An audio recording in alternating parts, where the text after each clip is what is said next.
Miss Catherine Bernardo and Alden Richards. Sabay mainit na trending topic ngayon dahil dito. But before that, if you haven't subscribed yet to my YouTube channel, please don't forget to like, share, and subscribe at hit mo na rin ang notification bell for more showbiz updates. Bago tayo of course magpatuloy sa ating updates for today's video, nais ko pong pasalamatan kayo for always watching and trusting this channel. Thank you so much sa inyong laging panonood at palagi ang pagsubaybay sa mga updates po natin. Maraming salamat po. At ngayong araw, eto na no, dahil trending topic at pinag-uusapan po ngayon sa social media, itong si Miss Catherine Bernardo, Alden Richards, dahil po sa mga mainit na balitang ito. Pero bago natin pag-usapan yan, magbasa tayo ng ilan sa mga comment ninyo sa comment section.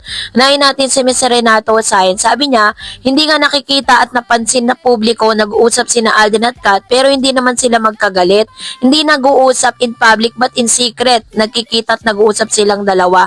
Hindi naman kailangan i-public. Tama kayo, Miss Tarets. Tama naman, di ba? Hindi naman porket di natin sila nakikitang together na may camera, sasabing magkagalit na hindi na nag-uusap, 'di ba? Sabi ni Miss Jit Fan, good luck sa kanilang lahat. Alden, Catherine, James, and Nadine.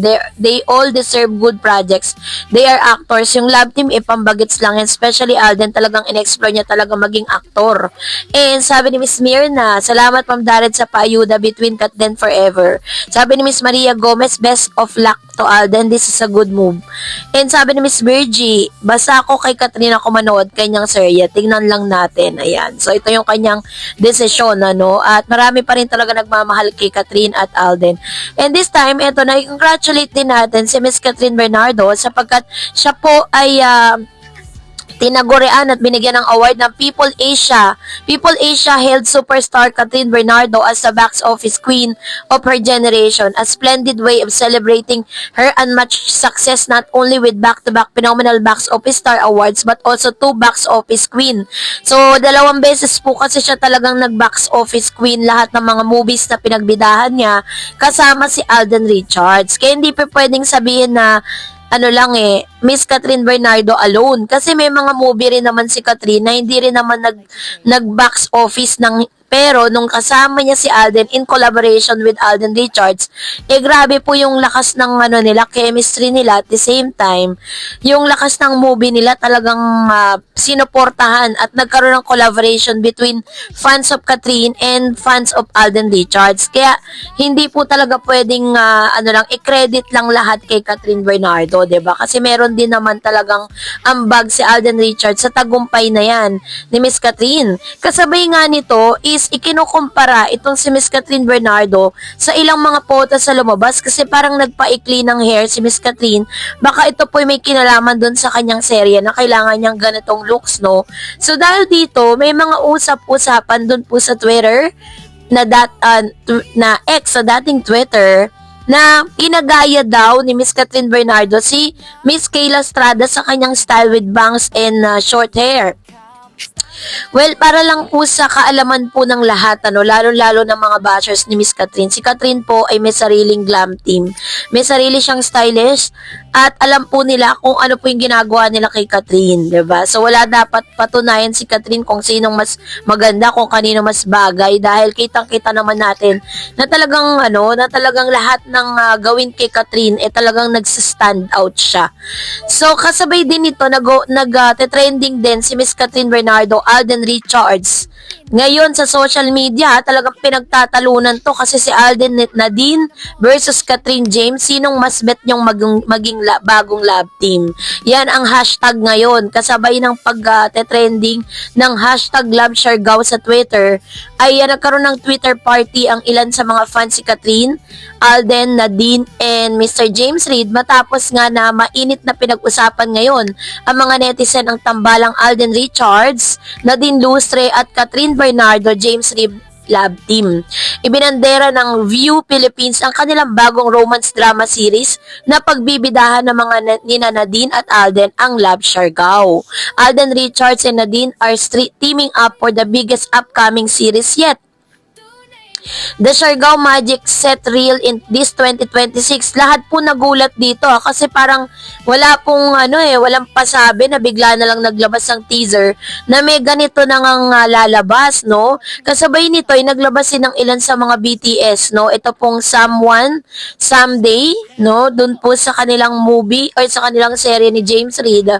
At mukhang napapatakbo dito si Miss Catherine. Talagang meron pong matinding or parang may intense na na scene na gagawin si Catherine at si James Reid na talagang masasabi natin na matatandaan talaga ng tao kasi very iconic kasi yung ilan sa mga ginagamit na linyahan nitong si Miss Catherine, kaya talagang tumatatak siya sa lahat po ng mga sa lahat ng mga manonood. Pero syempre, in fairness is excited na rin ng ilan sa mga fans si Catherine na mapanood ang kanyang serye with Mr. James Reid.